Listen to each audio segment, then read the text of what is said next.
Okay, good afternoon again everyone. So हामीले हिजोको क्लासमा दुई तीनवटा क्वेसन मात्रै छोडेका थियौँ, लगभग 17सम्म गरिसकेको थियो। 4वटा क्वेसन थियो, क्वेसन प्रब्लम 1 2 3 4।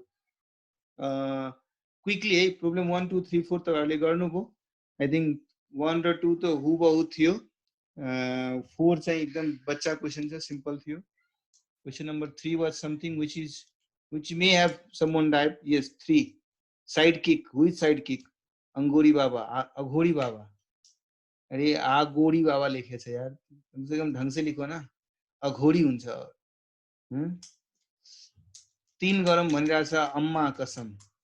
अम्मा कसमले 3 गर्न भनिरहेछ। सुदर्शन CR70, CR7 भनेको के हो यो? रोनाल्डो 7। ओके, सो अम्मा कसमले पनि 3 भन्यो, सुदर्शनले पनि 3 भन्यो। ओके, हेलो सर, साइको प्रभु। आजकल साइको सैया भनेर गाना छ, यो साइको प्रभु रहेछ है। ओके, साइको सैया। Okay, present sir, role number 21। Okay, ल त्यसो भए क्वेसन नम्बर 3 गरौँ र क्विकली हामी नयाँ च्याप्टरतिर मुभ गरौँला। मैले चाहिँ असाइनमेन्ट तपाईँहरूलाई पठाइसकेका थिएँ। आई बिलिभ तपाईँ सबैजनाले डाउनलोड गरेर आफ्नो सिस्टममा राख्नुभयो होला। र त्यो बाहेक कसैसँग प्रिन्टर सेन्टर घरमा छ भने प्रिन्ट पनि गर्नुभयो होला भन्ने म आशा राखेको छु है। सो लास्ट एउटा क्वेसन गरौँ, त्यसपछि हामी नेक्स्ट इलस्ट्रेसन नेक्स्ट च्याप्टरमै लागौँला। Problem number 3। ओके जी, प्रॉब्लम नंबर 3। कहाँ है भाई तू प्रॉब्लम? नाम ही है प्रॉब्लम। तुम प्रॉब्लम देने के लिए आता है, जबकि दुनिया प्रॉब्लम से दूर जा रहा है। कोरोना भी एक प्रॉब्लम, तुम भी एक प्रॉब्लम। किधर गया किधर गया किधर गया, इधर आया। ओके,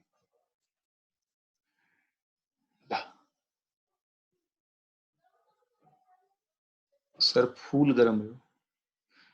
निकेत यादव, हुन्छ ओभरहेडको भेरिएन्स पनि हुन्छ, तर ओभरहेडको भेरिएन्स हामीले फाइनलमा क्याप 3 मा गएर पढ्नुपर्छ। क्याप 1 र क्याप 2 मा चाहिँ मटेरियल र लेबरको भेरिएन्स मात्रै छ, सिलेबसमा छैन। अर्को फाइनलमा गएपछि पनि त के पढ्नु पर्यो नि।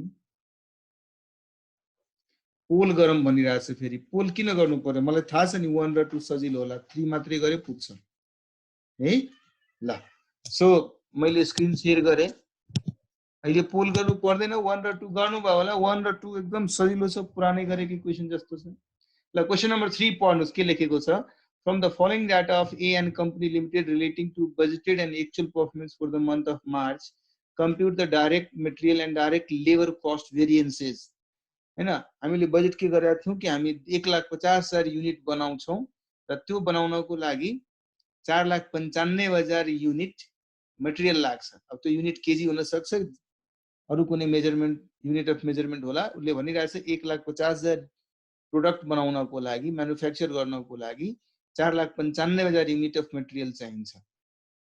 त्यसको लागि हामीले 5,40,000 युनिट मटेरियल पर्चेज गर्छौं। अफ कोर्स अलि बढी पर्चेज गर्नुपर्छ नि, किनभने नेक्स्ट पिरियडको स्टार्टिङमा पनि अलि स्टक रह्यो भने नेक्स्ट मन्थमा मार्च पछि अप्रिलमा गएर पनि प्रोडक्सन होला।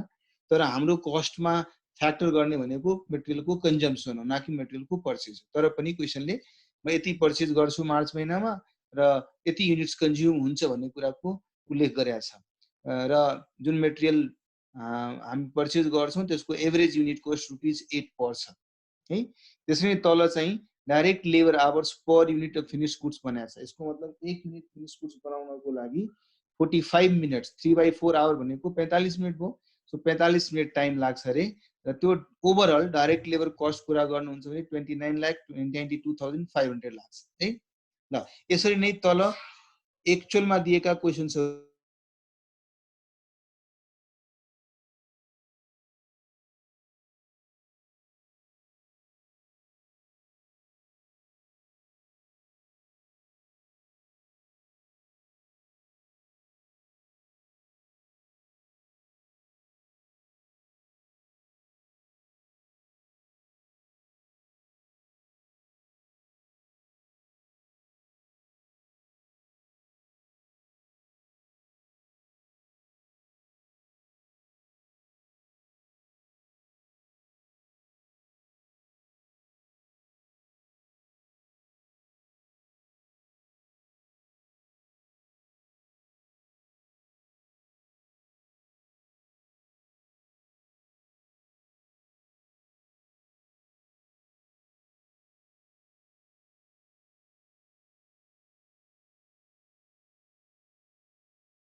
मजाकमा कति 10 र chart लेखिसक्नु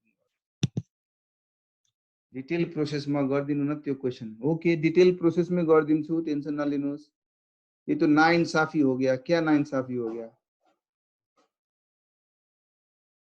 okay so actual cost हेर्दाखेरि चाहिँ 1,60,000 युनिट्स प्रोड्युस भएको छ त्यसमा चाहिँ र मेटेरियलको कस्ट चाहिँ 43,41,900 लागेको छ यदि मैले जति मेटेरियल कन्ज्युम गरेको छु इस्यु गरेको छु त्यसको हेर्ने हो भने ओभरअल पर्चेजको कुरा गर्ने हो भने 45,10,000 को कस्ट लागेको छ एभरेज युनिट कस्ट मेटेरियलको 8,20,000 रुपैयाँ छ र डाइरेक्ट लेबर आवर्स यो पिरियडमा कति आवर काम भएछ भने 1,25,000 घण्टा काम भएको छ र त्यसको ओभरअल कस्ट भनेको 33,75,000 लागेको छ यो सिम्पल क्वेशन छ यसमा मात्रै एउटै क्वेशनमा मेटेरियल र लेबर दुवै भनिदिएको छ त्यति मात्रै यसमा फरक हेर्छौँ नत्र भए यदि टुक्राएर हेर्ने हो भने मेटेरियललाई सेपरेट गरेर लेबरलाई सेपरेट गरेर हेर्ने हो भने योभन्दा सजिलो त कुनै क्वेशनै हुन्न है यसमा दुईटा कुरा हेरौँ हामी पहिला कि एक भन्दा बढी टाइपको मेटेरियलको डिस्कसन छ छैन एक भन्दा बढी टाइपको वर्करको डिस्कसन छ छैन यसको मतलब मिक्सको कुरै आएन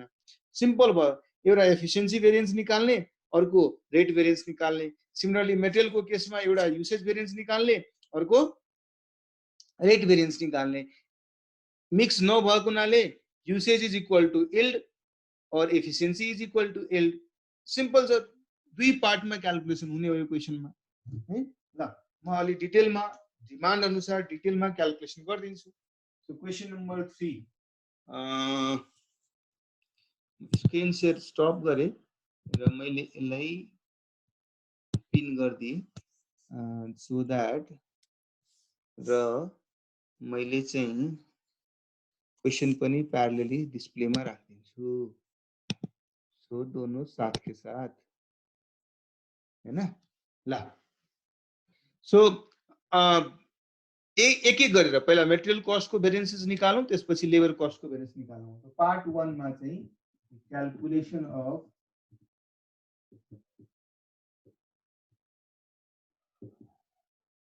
मेटेरियल कस्ट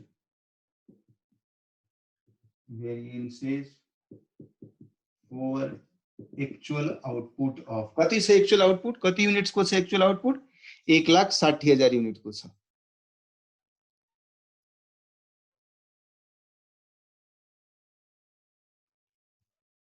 के स्क्रिन शेयर गर्दाखेरि बोर्ड आउँदैन र रेकर्डिङमा आउँछन् होला आउँछ त दिलवाले को क्या हो गया पता नहीं अभी तो बोल रहा था बहुत लोग हटाता है दिल में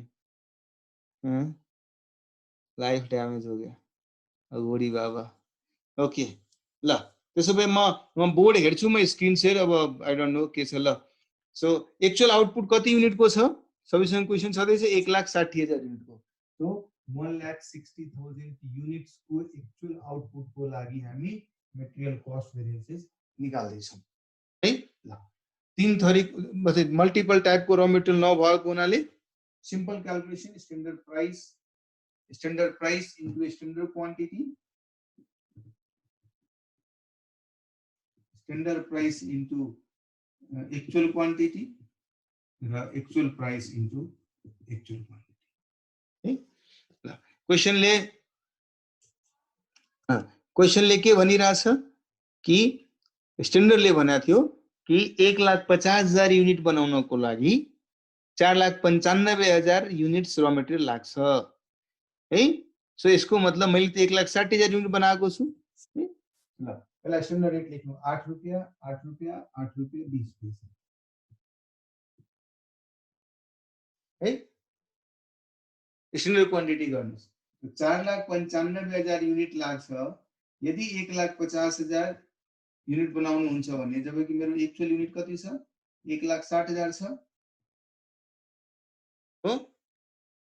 हो ल सिमिलरली अब एक्चुअल क्वान्टिटी को कुरा गरौँ एक्चुअल क्वान्टिटी हुन त निकाल्नु गयो भने तपाईलाई यहाँ भनेकै छ डाइरेक्ट मेटेरियल कस्ट हैन अन युनिट्स एक्चुअली इश्यूड जति मेटेरियल मैले कन्ज्युम गरे त्यसको डाइरेक्ट मेटेरियल कस्ट निकालेर नै दिएको छ हामीले 8.2 इन्टु त्यो गरिराख्नु जरुरी छैन तर पनि फ्र्याक्सनमा देखाउनको लागि 43 41 900 43 41 43 41,900 divided by 8.20 है सो 8.2 into this गर्नुहुन्छ भने 8.2 क्यान्सल भइहाल्छ अल्टिमेटली अमाउन्ट त्यति नै आउने हो हैन ल सिमिलरली यहाँ पनि 4341900 divided by 8.2 एक्चुअल क्वान्टिटी निकाल्नको लागि है ल यो निकालिसकेपछि अब भन्नुस् त टोटल अमाउन्ट कति कति हुने हो यो त 43 41,900 नै हुने हो है अरु क्याल्कुलेसनहरु कति हुने हो यहाँ 4224,000 ल सेकेन्ड कलमको अमाउन्ट कति हुने हो 4236,000 है ल यहाँदेखि यहाँसम्मको डेल्टा र यहाँदेखि यहाँसम्मको delta this is material usage variance भन्नुस् यील्ड भेरिएन्स भन्नुस् बिकज मिक्स नभएपछि usage is equal to yield यो material rate variance price variance हो रेट भेरिएन्स यहाँ कति अमाउन्ट हुने हो 1,12,000 हैन यो 12,000 हुने हो सरी 42,36,000 तो 12,000 इन्भर्स हुने हो र यहाँ अर्कोमा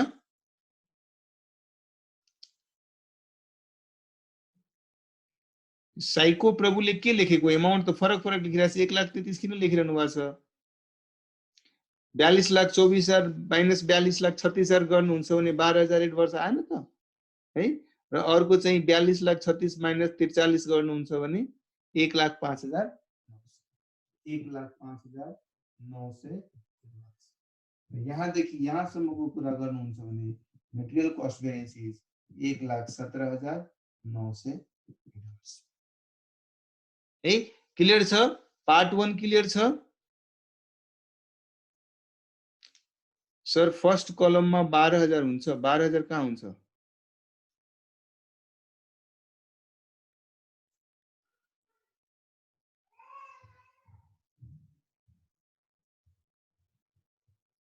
सृजना एकछिन है मैले चाहिँ एक जनालाई म तपाईको कुरा बुझिन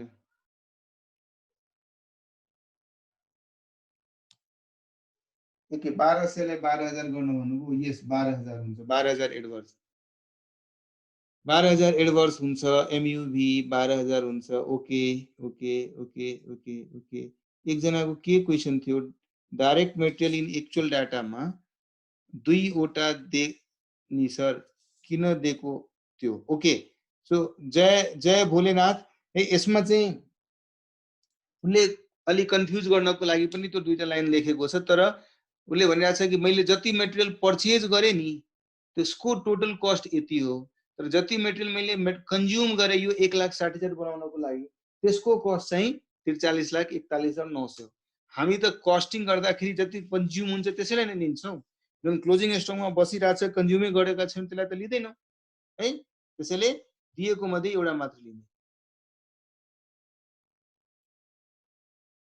यस त्यतिकै कन्फ्युज गर्नको लागि दिएको छ ताकि कतिपय स्टुडेन्ट्सहरुले चाहिँ जसलाई चाहिँ अप्रोच क्लियर छैन उले चाहिँ परचेजको इन्फर्मेसन लिएर गलती गर्न सक्छ भन्ने कुरा झुक्याउनको लागि त्यो बनायो तर हामी इफ यु रिमेम्बर हामीले कस्ट सिट पढ्ने बेलामा पनि हाम्रो मटेरियल कस्ट सिटको पार्ट कुन हुन्छ जो कि हामी कन्ज्युम गर्छौं सो त्यसै कारणले यसमा दुईटा फ्याक्टर दिएको छ कि एक्चुअल 1,60,000 युनिट बनाउँदाको लागि जति र मटेरियल हामीले कन्ज्युम गर्यौं त्यो कन्ज्युम गरेको मटेरियलको कस्ट चाहिँ 43,41,900 हो जबकि त्यो पिरियडमा मार्चको महिनामा मैले जति मटेरियल किनेको थिए एक्चुअलमा त्यो एक्चुअलमा किनेको मटेरियलको कस्ट चाहिँ अर्को जुन अमाउन्ट दिएको छ आई थिंक 45,10,000 सो हाम्रो लागि भनेको कस्टिङ गर्दाखेरि त जति मटेरियल कन्ज्युम भएको हुन्छ इस्यु भएको हुन्छ त्यही नै मेरो कस्टको पार्ट हुने गर्छ त्यसैले त्यही कन्सिडर गरेका छौं हामी क्लियर छ अब जय भोलेनाथ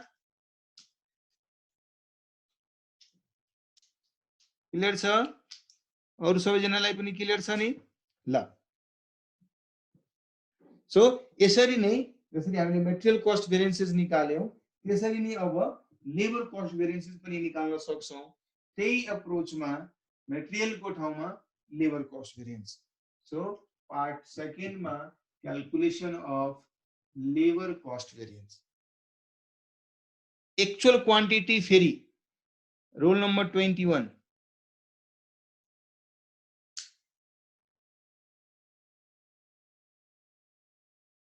यस जय भोलानाथ, यस त्यो इस्यु भनेको कन्जम्सन को बनायो, एक्चुअल क्वान्टिटी है। हेर्नुहोस् 43,41,900 र अर्को चाहिँ 45,10,000 दिएको। एक्चुअल क्वान्टिटी पर्चेज्ड को कस्ट चाहिँ यो रहेछ, एक्चुअल क्वान्टिटी इस्युड को कस्ट यो रहेछ। इस्युड भनेको consume. So for us to calculate or to have an impact in our cost statement, the material which has been issued for consumption is only being considered and not the total quantity of the item which has been purchased. If you remember cost sheet को हामीले first second क्लासतिर नै यो कुराको छलफल गरेका थियौं। जो material हामीले किनेर ल्याउँछौं, किनेर ल्याएको सबै मेटेरियल मध्ये सर्टेन मेरो क्लोजिङ स्टकमै बसेको छ भने तर पनि सबै पर्चेजलाई मैले कस्ट शीटमा हाल्दिने हैन नि, रादर जति कन्ज्युम भएको हुन्छ त्यसलाई हाल्ने। सो यो त्यो क्वेशनमा पर्चेज गरेको total amount purchase of course 8 रुपैयाँ 20 पैसाको दरले पर्चेज गरेको छु, 8 रुपैयाँ 20 पैसाको दरले नै हुने हो। यसमा तपाई क्वान्टिटी युनिट निकाल्नुस्, कति युनिट्स पर्चेज गरेको छ, कति युनिट्स कन्ज्युम गरेको छ, दुई निस्किन्छ इजिली निस्किन्छ है। सो यसको मतलब मैले बडी युनिट्स पर्चेज गरेको थिए तर त्यसमध्ये केही युनिट्स मेरो क्लोजिङ स्टकमा रह्यो होला, मैले कन्ज्युम चाहिँ केही 43,41,900 बराबरको युनिट्स को कस्ट भएको हामीले कन्ज्युम गर्यौं। ठीक छ। अब जय भोलेनाथ एन्ड रोल नम्बर 21।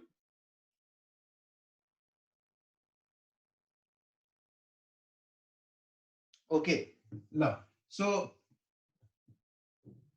अब लेबर कस्ट भेरिएन्सेस निकाल्नु पर्यो। सेम फ्याक्टर्स यसमा पनि standard rate into standard hours, standard rate into actual hours र actual rate into actual hours. यहाँ न आइडल टाइम को कुरा छ न मिक्स को कुरा भएको हुनाले तीन कलममा यसको पनि क्याल्कुलेसन गर्नु पर्यो। ल क्वेशन हेर्नुस्। अब यसले क्लियरली भनेको छ एज पर स्ट्यान्डर्ड एक युनिट बनाउनको लागि 3/4 आवर्स लाग्छ। 3/4 भनेको 45 मिनट्स लाग्छ। हामी कति युनिट बनाएको छौं? 1,60,000 युनिट बनाएको छौं। त्यस अनुसार 1,60,000 युनिट बनाउनको लागि 3/4 आवर्स लाग्नु पर्ने। कुन रेटले लाग्नु पर्ने? रेट पनि दिएको छ। रेट पर आवर कति छ? रेट पर आवर कति छ? स्ट्यान्डर्डमा भनेको अनुसार कति छ भन्नुस्? स्ट्यान्डर्डमा भने अनुसार रेट कति छ? डाइरेक्ट स्ट्रेट अवे दिएको छैन तर निकाल्न सकिन्छ कि निकाल्न सकिन्न है। सो युनिट वर्किङ आउट गरे हेर्नुस्। एउटा calculation of standard rate per hour कसरी निकाल्ने? माथि क्वेशनमा क्लियरली लेखेको छ यदि 1,50,000 युनिट बनाउनुहुन्छ भने एक युनिट बनाउनको लागि 3/4 आवर लाग्छ र कस्ट कति लाग्छ? 29,92,500। ओके, त्यही इन्फर्मेसनको बेसिसमा स्ट्यान्डर्ड रेट इक्वल टु 29,92,500 को कस्ट लाग्छ कति आवरमा? 1,50,000 युनिट बनाउन 3/4 आवर्स को हिसाबले यति आवरमा यो 1,12,500 घण्टा भयो। 1,12,500 घण्टा को कस्ट छ 29,92,500। पर आवर कस्ट कति भयो? 26.60। यहाँ 26.60 क्लियर छ राइट। फेरि यहाँ लेखौं 26.60। एक्चुअलमा कति आवर्स लागेको छ त? क्वेशनमा क्लियरली भनेको छ एक्चुअलमा त्यो कति आवर लाग्यो? 1,25,000 आवर र 1,25,000 आवर को टोटल एक्चुअल कस्टै निकालेर दिएको छ। यहाँ फेरि क्याल्कुलेसन गर्नु पनि जरुरी रहेछ, पहिलादेखि नि क्याल्कुलेसन निकालेर दिएको छ। 33,75,000 सिधा लेखिदिनुस् 33,75,000। र यहाँ पनि क्याल्कुलेसन गर्न सक्नुहुन्छ। 33,75,000 भनेको 1,25,000 घण्टाको लागि हो भने पर आवर रेट कति भयो? त्यो पर आवर रेटलाई फेरि 1,25,000 ले मल्टिप्लाई गर्नुहुन्छ, इभेन्चुअली आउने भनेको त्यही 33,25,000 हो राइट हैन। 27 आए पनि त्यसलाई फेरि गरे पनि फरक त केही पर्दैन नि, त्यति नै आउने हो नि। अम्मा कसमले के लेखिरहेछ? 26.59 30 है, एक्ज्याक्ट राउन्ड फिगरमा आइरहेछ 26.6 गरेर हेर्नुस् न। ल अब यो वर्किङ नोटको बेसिसमा तपाईले यो पार्ट कम्प्लिट गर्नुस्। यो टोटल अमाउन्ट यो त छँदैछ 33,25,000। कति अमाउन्ट हुने भयो? 26.6 इन्टु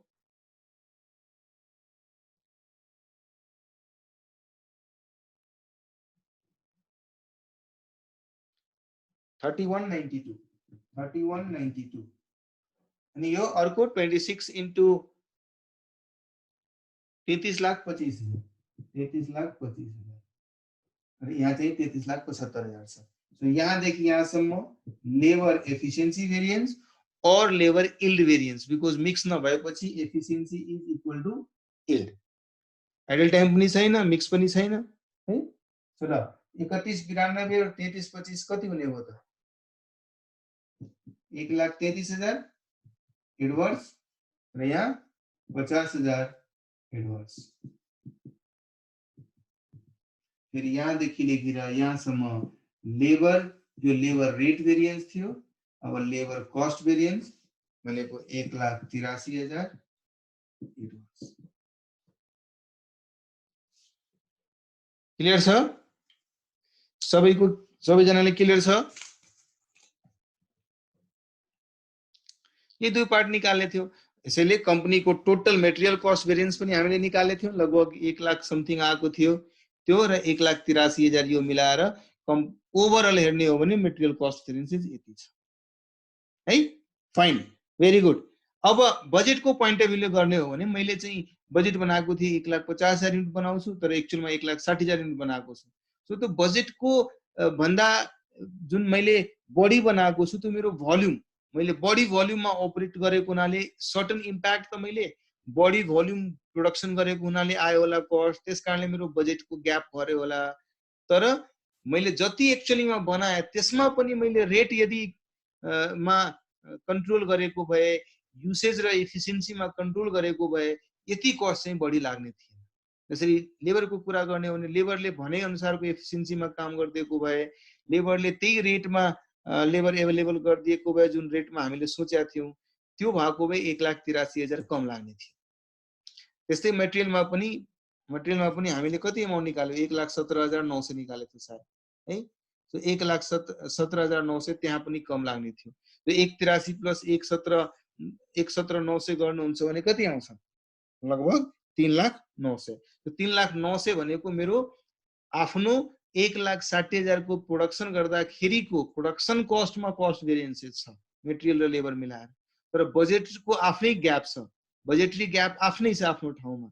बजेट अनुसार भनेको थियो 1,50,000 बनाउँछु, तर एक्चुअलमा 1,60,000 बनाए। सो बजेट को अनुसारको कस्ट एक्चुअलमा गरेको कस्टमा जुन टोटल ग्याप आयो, बजेटरी ग्याप आयो, त्यस बजेटरी ग्याप मध्येबाट यो 1,83,000 प्लस 1,17,900 हाम्रो प्रोडक्सन गरेको 1,60,000 को अगेन्स्ट को एफिसिएन्सी र युसेज र रेटको कारणले आएको भेरिएन्स छ भने ब्यालेन्स एमाउन्ट मेरो अदर देन बजेटरी भोल्युमको कारणले ग्याप छ है। त यसलाई चाहिँ कहिलेकाहीँ हामीले एक्सप्लेन गर्नु पर्यो भने हामी कसरी गर्छौं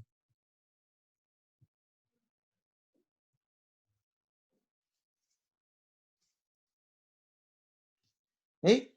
हेर्नुहोस् है, एकातिर मैले standard rate into standard quantity, standard rate into actual quantity, actual rate into actual quantity, यो पार्ट भनेको हाम्रो एफिसिएन्सी या युसेज प्लस रेट को कारणले, चाहे तो स्ट्यान्डर्ड प्राइस में लेखिदिन्छु ताकि सजिलो होस्। लेबर को केसमा standard rate into standard hour, standard rate into actual hour, actual rate into actual hour. यतातिरको पार्ट भनेको हाम्रो एफिसिएन्सी, युसेज र रेटबाट हुने भेरिएन्सेसहरुलाई इन्डिकेट गर्छ। तर मैले बजेट बनाएको, बजेट त मैले कम क्वान्टिटीको प्रोडक्सन गर्छु त्यसको लागि बनाएको हुन्छ। सो मेरो बजेटेड प्राइस भनेको जहिले पनि स्ट्यान्डर्ड प्राइस नै हुनु हो, किनभने स्ट्यान्डर्ड जति मैले स्ट्यान्डर्ड बजेट गरेको हुन्छु, बजेट गर्ने बेलामा मलाई थाहा हुन्छ नि मेरो स्ट्यान्डर्ड प्राइस के छ है। सो त्यहाँ पनि बजेटेड प्राइस लेखौँ या स्ट्यान्डर्ड प्राइस लेखौँ, बजेटेड क्वान्टिटी अफ इनपुट कति थियो र यहाँ standard rate into budgeted hours कति थियो। मतलब यो यहाँ यति क्याल्कुलेसन गर्दाखेरि 1,60,000 युनिट को हिसाबले मेरो क्याल्कुलेसन हुने भयो यो वाला पार्ट, यहाँसम्मको पार्ट।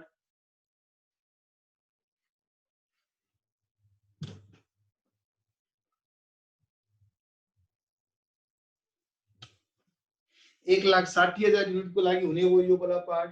तर मैले बजेट त 1,50,000 युनिटको बनाएको थिएँ नि है। यो क्वेशनको रिक्वायरमेन्ट रहेनछ, तर पनि म एक्सप्लेन गरिरहेको छु, बुझ्नुहोस् है। पछि फाइनलमा पढ्ने बेलामा यो कन्सेप्ट रह्यो भने सजिलो हुन्छ है। सो यहाँदेखि यहाँसम्मको ग्याप जुन छ नि, द्याट इज यहाँदेखि यहाँसम्मको जुन ग्याप छ द्याट इज भोल्युम भेरिएन्स। बढी भोल्युममा प्रोडक्सन गरेको हुनाले आउने भेरिएन्स। जति प्रोडक्सन गरे त्यसैको लागि कति हुनु पर्थ्यो स्ट्यान्डर्ड, कति लागेको छ एक्चुअल, यो भनेको 1,60,000 को लागि एक्चुअल प्रोडक्सन गरेको क्वान्टिटीको रेफरेन्समा कस्ट भेरिएन्स भयो भने यो मैले 150 भोल्युम बनाएको थिएँ नि, तर मेरो 150 भन्दा बढी लागिरहेछ, मतलब 150 भन्दा बढी युनिट बनाइदिरहेको छु म। सो यो ग्याप पनि हामी कहिलेकाहीँ क्वेशनले सोध्यो भने volume variance to material volume variance र लेबर भोल्युम भेरिएन्स। भोल्युम यहाँ इन्डिकेट कसलाई गरिरहेछ, number of units produced versus number of units budgeted. मैले कति बजेट गरेको थिएँ वर्सेस कति युनिट्स मैले प्रोड्युस गरे, त्यसको ग्यापको कारणले पनि मैले इकोनोमिक रिसोर्सेसहरु बढी यसपालि युज गर्नु पर्यो थियो होला। त्यसको बजेटरी ग्यापको पार्टलाई इन्डिकेट गर्नको लागि हामी यो पार्ट निकाल्ने गर्छौं है। यो क्वेशनको पार्ट होइन, तर पनि मैले एक्सप्लेन गर्नको लागि भन्दिए। अब कसरी सोच्नुस् न कि मैले जब बजेट 1,50,000 युनिटको गरेको थिए भने 1,50,000 को बजेट गर्दाखेरि मैले कति मेटेरियलमा खर्च गर्छु र कति लेबरमा खर्च गर्छु भनेर त सोचे होला, त्यही अनुसारको पैसा एरेन्ज गरे होला, फन्ड एरेन्ज गरे होला। तर एक्चुअलमा प्रोडक्सन गर्न गयो, फ्लोमा चार्ज भइरहेछ, प्रोडक्सन भइरहेछ 150 को ठाउँमा 1,60,000 युनिट प्रोड्युस गर्दिए। त्यस्तो सिचुएसनमा 1,60,000 युनिट प्रोड्युस गर्न गरिदियो भनेको गर्ने सिचुएसनमा अफ कोर्स मेरो इकोनोमिक रिसोर्सेस बढी लाग्यो होला। यो ग्याप भनेको यहाँ फर्स्ट र सेकेन्डको बीचमा आउँछ। बजेटको भोल्युमको मतलब बढी भोल्युमको प्रोडक्सनको कारणले स्केल अफ प्रोडक्सन बढी भएको कारणले कति कस्ट बढी लाग्यो वर्सेस मैले आफ्नो एफिसिएन्सी र रेटको कारणले कति कस्ट लाग्यो। यस बजेटबाट मात्रै भोल्युमको। अब भोल्युम भनेपछि 1,50,000 युनिट बनाउँदा को लागि कति लाग्थ्यो क्वान्टिटी वर्सेस 1,60,000 को लागि कति लागेको क्वान्टिटी। जस्तै यो क्वेशनमा हेर्ने हो भने यसले भनिरहेछ नि 1,50,000 बनाउनको लागि 4,95,000 युनिट लाग्नु पर्ने, त्यसो भए 1,60,000 बनाउनको लागि कति युनिट लागेको छ, त्यसको ग्याप मात्रै हुने हो। यहाँ बजेटेड क्वान्टिटी 4,95,000 छ बजेटेड क्वान्टिटी, जबकि एक्चुअल क्वान्टिटी कति निकाल्नु भएको थियो तपाई 4,95,000 divided by 150 into 160। So budgeted quantity र स्ट्यान्डर्ड क्वान्टिटी यसको ग्याप मेरो भोल्युम भेरिएन्स हुने हो। Budget volume budgetary volume variance यसलाई हामी भन्छौं। So material budgetary volume variance अनि लेबर बजेटरी भोल्युम भेरिएन्स हामी यसरी निकाल्छौं। सिम्पल स्टेट अवे पनि क्याल्कुलेट गर्न सक्थ्यो, तर सिन्स हामी कलमबाट बढी सजिलै क्याल्कुलेसन गर्न सक्ने भएको हुनाले हामी गर्छौं। म त सिधा कसरी क्याल्कुलेसन गर्न सक्थे, हेर्नुस् 150 सोचेको छ 160 प्रोड्युस गर्छ, 10,000 युनिट्स बढी प्रोड्युस गरेका छौं हामी, गरेका छौं राइट, गरेका छौं। सो यसको मतलब म 4,95,000 युनिट 4,95,000 युनिट 1,50,000 युनिट प्रोड्युस गर्नको लागि लाग्थ्यो भने मैले 10,000 जुन एक्स्ट्रा प्रोड्युस गरेको छु त्यसको लागि यति युनिट लाग्छ है। र एक युनिटको रेट के छ त, स्ट्यान्डर्ड प्राइस के छ 8 रुपैयाँ इन्टु 8। यो भनेको material budgetary volume variance. Simple त्यही पार्ट त्यही कुरा यहाँ पनि निस्किन्छ। हेर्नुस् क्याल्कुलेसन गरे, हेर्नुस् प्राइस 8 बजेटरी क्वान्टिटी 495 र यहाँ 495 divided by 150 into 160। Ultimate gap भनेको चाहिँ 10,000 युनिट हुन्न। यही त गरिरहेको छौँ कि एक युनिट बनाउनको लागि यति र मेटेरियल लाग्नु पर्ने, त 10,000 बढी बनाइरहेको छु भने त यसको मतलब यति बढी इकोनोमिक रिसोर्सेस युज गर्नु पर्यो जस्ट बिकज मैं 150 को ठाउँमा 160 बनाए 8 रुपैयाँको दरले। यसको मतलब बजेटरी भोल्युमको भेरिएन्सको कारणले अफ कोर्स बढी बजेट भन्दा बढी युनिट बनाउनु भएको छ भने यो रिभर्स हुन्छ। सिमिलरली लेबरको कुरा गर्नुहुन्छ भने सेम एप्रोचमा लेबरको रेट 26.6 रुपैयाँ थियो रेट है, लेखेको थियो। एक युनिट बनाउनको लागि 3/4 आवर्स लाग्छ मैले कति युनिट बढी बनाएको छु 10,000 युनिट बढी बनाएको छु इन्टु 3 भइहाल्यो यही यो लेबर बजेटरी भोल्युम भेरिएन्स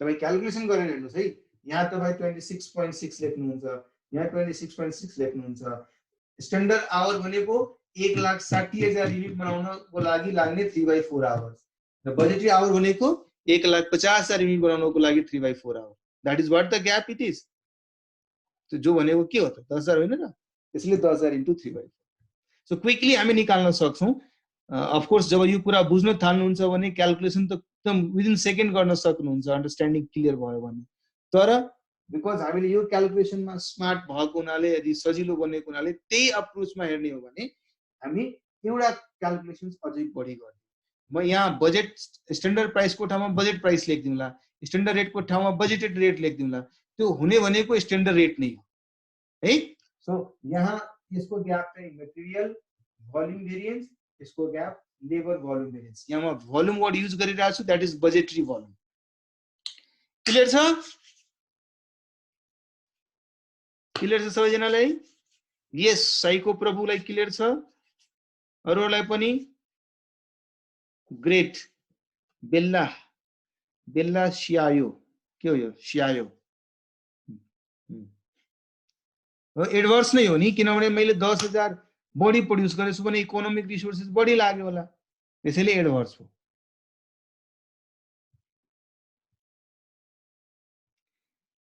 ल अब चाहिँ हामी नयाँ च्याप्टरतिर प्रस्थान गरौँ र नयाँ च्याप्टरको नाम हामीले नोट पनि सर्कुलेट गरिसकेका छौं र अस्ति हिजो हामीले डिसाइड गरेका थियौं कि नयाँ च्याप्टर हामीले प्रोसेस कस्टिङ भन्ने च्याप्टर पढ्ने छौं सो त्यो च्याप्टरको हामीले कुरा गरौँ है ल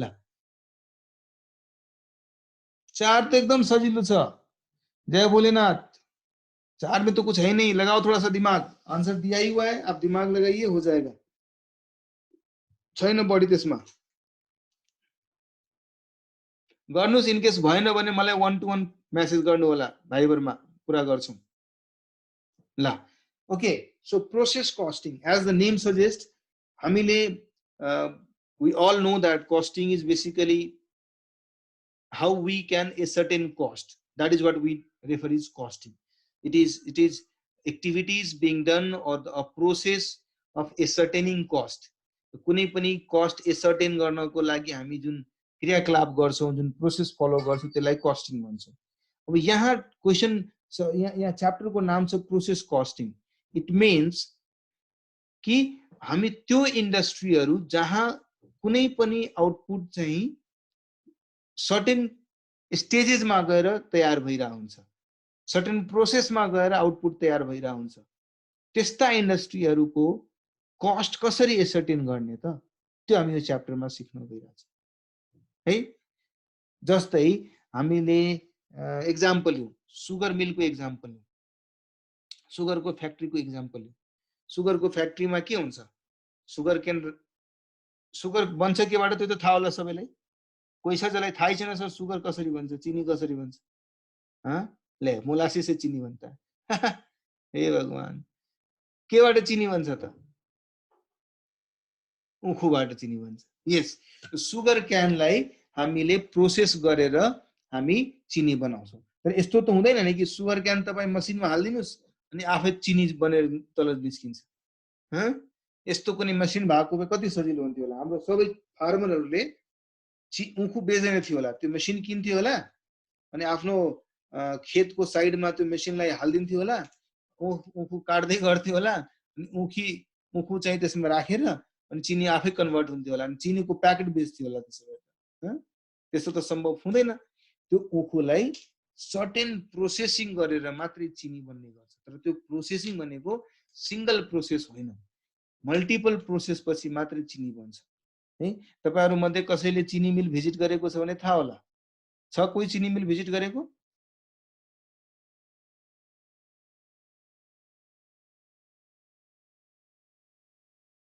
रामनगर चिनी मिल छ यस सृजनाले भिजिट गरेका छैन तर चिनी मिल को जसले भिजिट गरेछ उसलाई थाहा होला it passes through multiple processes to produce sugar है। अब मैले यतिकै अब लेमन हिसाबले हेर्ने हो भने सबभन्दा पहिला चाहिँ सुगर केनलाई क्लिन गरिन्छ है। तपाईहरुले यदि सुगर क्यान, अच्छा सुगर क्यान खान चाहिँ कसैले यस्तो छ जो सुगर क्यानै खाएको छैन अहिलेसम्म? यतिकै र सुगर क्यान नखाएको कोही त छैन नि, सबैले खा होला है ल। सो सुगर क्यानलाई यतिकै तपाई हेर्नुहुन्छ भने ल यो कुन हो, यो घोरी बाबाले अहिलेसम्म सुगर क्यानै खाएको छैन। सबसे पहले तुम क्लास छोड़ दो, सीए बाद में बनना, जाके सुगर कैन खा के आओ तुम। गन्ना चुसे के एउटा कुन मुभी थियो, रेस मुभी थियो नि, त्यसमा गन्ना चुसिरहेको थियो बार बार। रेस मुभी हेर्नु भएको छ? अनिल कपूरले गन्ना चुसिरहेको थियो बार बार। रेस 2, हाँ यस। सो रेस मुभीमा पनि अनिल कपूर बार बार गन्ना लेके नै निकलता था। सो कसैले रहमा पनि खाएको छैन भने इट्स भेरी सो त्यो सुगर क्यान को यदि र हेर्नुहुन्छ भने त्यो सुगर क्यान को कभरमा एकदम ब्ल्याक ब्ल्याक व्हाइट कलर को लागेको हुन्छ, जो नर्मली यति र हातले बिना ग्लोभ्स लगाएर लगायो भने त्यो हातमा पनि टाँसिन्छ कि। अब सोच्नुहोस् भोलिको डेटमा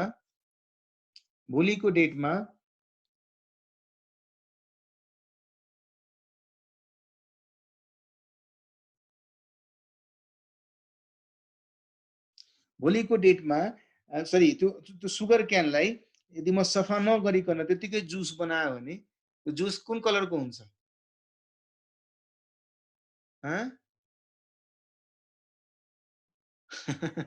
त्यो जुसको कलरै बेकार भइहाल्छ है। त्यसै कारणले सुगर क्यानलाई सबभन्दा पहिले क्लिनिङ गरिन्छ। त्यो पहिलो प्रोसेस क्लिनिङको हो। त्यो क्लिनिङ गर्नको लागि पनि त इकोनोमिक रिसोर्सेसहरु खर्च गर्नुपर्छ कम्पनीले। नगरिकन हुन्छ? नगरिकन हुन्छ?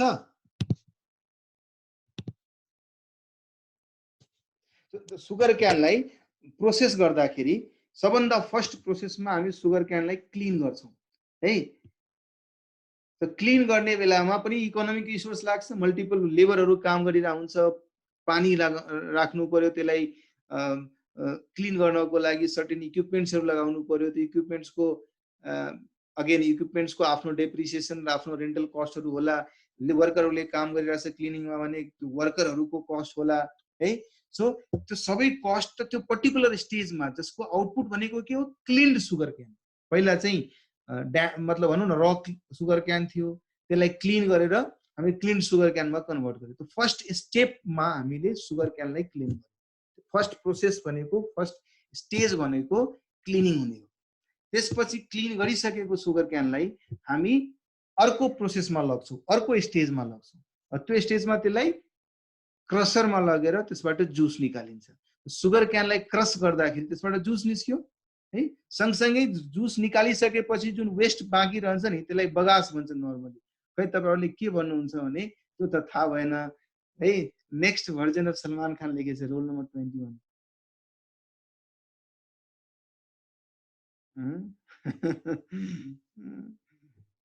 इतना तारीफ करोगे ना तो मैं सच में फिल्मी दुनिया में भाग जाऊंगा पढ़ाना लिखना छोड़ के, फिर देख लेना तुम लोग।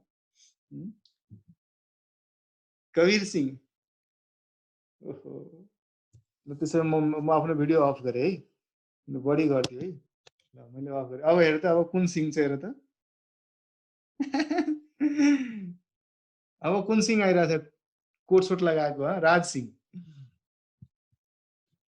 सो हामीले त्यो रसलाई चाहिँ निकालिसकेपछि वेस्टेज, बगासको वेस्टेज हुन्छ। हुन त त्यो बगास कतिपय चिनी मिलहरुको लागि त्यो बगास आफैमा एउटा हेडेक हुन्छ। कसलाई कहाँ वेस्ट गर्ने, कहाँ पठाउने, त्यो बगासलाई बाहिर फाल्न पनि अप्ठ्यारो। सो कतिपय सुगर फ्याक्ट्रीहरुले वरिपरि नियर बाई भएको रेसिडेन्ट्सहरुलाई बोलाएर त्यो रेसिडेन्ट्सहरुलाई भन्छ कि तपाई यो बगास लाग्नुस्, यसलाई फ्युलको रूपमा युज गर्नुस्, खाना पकाउनमा जलाएर केही गर्न सक्नुहुन्छ, त्यहाँ युज गर्नु होला भनेर पनि पठाइदिन्छ है। त्यो यसको मतलब चिनी बनाउने कम्पनीको लागि त्यो बगास भनेको एउटा एक्सपेक्टेड आउटपुट थिएन या डिजायर्ड आउटपुट थिएन। उसको डिजायर्ड आउटपुट भनेको सुगरको क्रिस्टलहरु हो, दानाहरु। That is the desired output. तर मैले फर्स्ट स्टेजमा क्लिन गरे, सेकेन्ड स्टेजमा लगेर त्यसलाई क्रसिङ गरेर जुस निकाले। निकालेको जुस बाहेकको जुन बगास छ त्यो मेरो डिजायर्ड आउटपुट थिएन है। तर अब आइसकेपछि यसलाई त कहीं न कहीं डिस्कार्ड गर्नु पर्यो। सो कतिपय फ्याक्ट्रीले त्यसलाई या त नियर बाई रेसिडेन्ट्सलाई दिइहाल्छ या कुनै पेपर मिलहरू छ भने उनीहरूलाई भन्छ लग है फ्रीमा भए पनि लग नत्र मलाई त हेडेक छ यसलाई मैले कहीँ न कहीँ राख्नुपर्छ। That is prone to pollution है। भोलि पोल्युसन भयो भने यो फ्याक्ट्रीले गर्दा पोल्युसन भयो भन्नेको लागि पनि जिम्मेवार हुन्छु। त्योभन्दा बेहतर तिमी यो लग भनेर फ्रीमा पनि पेपरवालालाई दिइरहेको हुन्छ। सो त्यसमा लग्न सक्यो तर त्यो पेपर मिल पनि नियर बाई छैन भने के गर्ने? रेसिडेन्टलाई दिइहाल्ने। त्यो पनि भइरहेको छैन भने डिस्कार्ड गर्नुपर्छ। र डिस्कार्ड गर्दाखेरि तपाईँ रामनगरको एकजना भाइले चाहिँ एक्जाम्पल लिएको थियो।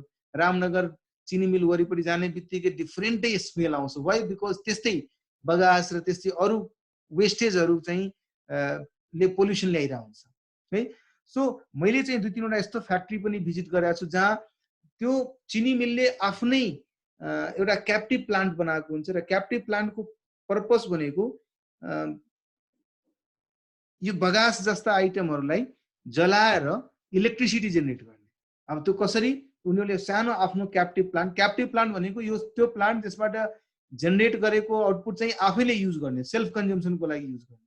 सो चिनी मिल छ भने इलेक्ट्रिसिटीको जरुरी त छँदैछ। अब त्यो इलेक्ट्रिसिटी मैले नेपाल इलेक्ट्रिसिटी अथोरिटीसँग किन्नुभन्दा राम्रो मसँग आफ्नै बगासको वेस्टेज आउँछ नै त्यसलाई जलाएर म आफ्नै सानो पावर प्लान्ट पनि लगाइदियो भने त्यो बगासलाई जलाउने, वाटरलाई स्टिम कन्भर्ट गर्ने, स्टिमलाई टर्बाइनमा प्रेसर साथ रिलिज गरेर त्यसबाट इलेक्ट्रिसिटी जेनेरेट गर्ने। त्यही इलेक्ट्रिसिटी म पावर प्लान्टमा युज गर्छु। मसँग आफ्नो जब त्यो क्यापेसिटी भइदियो भने म आफ्नो इलेक्ट्रिसिटी त आफै जेनेरेट गर्न सक्छु नि हैन। सो कतिपय चिनी मिलहरूले त्यस्तो पनि गरेको मैले भेटाएको छु। सो त्यहाँ चाहिँ त्यही बगासहरूलाई जलाउँछ, त्यसबाट फ्युलिङ गरेर स्टिममा कन्भर्ट गरेर वाटरलाई स्टिम बनाउँदै स्टिमलाई एउटा प्रेसरमा टर्बाइनमा रिलिज गर्दै इलेक्ट्रिसिटी बनाइरहेको हुन्छ है। त्यस्तो पनि एक्टिभिटीहरू हुने गर्छन्। सो त्यसै कारणले मैले भने सर्टेन फ्याक्ट्री भिजिटहरू गर्नुभयो भने धेरै नलेजहरू चाहिँ धेरै ज्ञानहरू आउँछ फ्याक्ट्रीमा भएको अपरेसन्सहरूको बारेमा। ल अब ब्याक टु द स्टेजेस। हामी स्टेज 1 मा क्लिन गर्यौं, स्टेज 2 मा जुस बनायौं है। अब हेर्नुस् है, जुस बनाउने बित्तिकै यदि त्यो प्रोडक्ट मेरो लागि मार्केटेबल हुन्थ्यो भने म के गर्थे त्यसलाई? जसरी अरू फ्रुट्सहरूको जुस बन्छ त्यसै सुगर क्यानको जुस बनाउँथ्यो होला। जुसको सानो सानो 10 रुपैयाँ 20 रुपैयाँको प्याकेट बनाएर मार्केटमा बेच्दिन्थ्यो होला। तर त्यसरी त्यो मार्केट त एभाइलेबल हुन्न या त्यति लेभलको मार्केट एभाइलेबल हुन्न। अब फ्रुटी जस्तै एउटा फ्रुटी भयो या अरू भनौँ न त्यति जुसको सानो सानो प्याकेटहरू आउँछ त्यस्तो हुन्थ्यो होला। त्यो लेभलको मार्केट नभएको हुनाले र त्यो त्यति खपत नहुन सक्ने भएको हुनाले त्यसलाई के गर्नु पर्यो?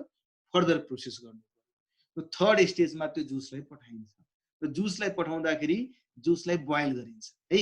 र जुसलाई बोइल गर्दाखेरि नर्मली तपाईँ घरमा पनि चिनीलाई पानीमा राखेर त्यसलाई बोइल गर्नुहोस् त त्यसबाट एकदम डिफ्रेन्ट तरिकाको फिज आउँछ है। त्यस्तै जब मैले काँचो जुसलाई जब बोइल गर्छु भने त्यहाँ पनि त्यस्तो फिजहरू आउँछ र त्यो फिजहरूको तपाईलाई थाहा छ कि छैन, त्यो फिजहरूलाई छानेर सेपरेट गरेर आउँछन्। त्यो पोर्सनलाई हामी मोलासिस भन्छौँ है। हुन त त्यो मोलासिस पनि हेर्ने हो भने त्यो मैले मोलासिस बनाउनको लागि त त्यो त्यति मेहनत गरिरहेको छैन नि जुसलाई बोइल गर्ने काम। मेरो इन्टेन्सन सुगरको क्युब्स बनाउनु छ, तर एज अ प्रोसेस त्यो मोलासिस पनि आफै आइरहेछ। त्यो एउटा बाई प्रोडक्टको रूपमा त्यो पनि जेनेरेट भइरहेछ। अब त्यो मोलासिसको युज के छ त? अब नियर बाई कहीँ वाइनको इन्डस्ट्री छ भने, अल्कोहल बनाउने इन्डस्ट्री छ भने रक्सी बनाउनको लागि कतिपयले त्यो वाइन किनेर लग्छ, त्यो मोलासिस किनेर लग्छ, त्यहाँ युज हुन सक्छ। त्यो पनि छैन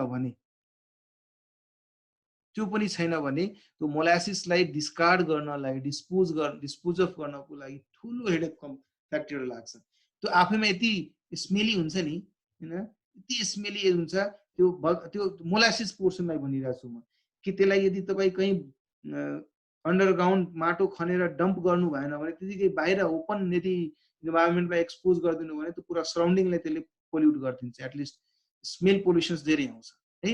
त्यसैले त्यो मोलासिसलाई चाहिँ तिनीहरूले छान्दै हटाएर राख्छन्। कतिपय नियर बाई लोकल रक्सी बनाउनेहरूले त्यहाँबाट चिनी मिलबाट किनेर लगिरहेको हुन्छ, त्यसलाई युज गरिरहेको हुन्छ, अल्कोहल बनाउनमा युज गर्छन् त्यो मोलासिसलाई है।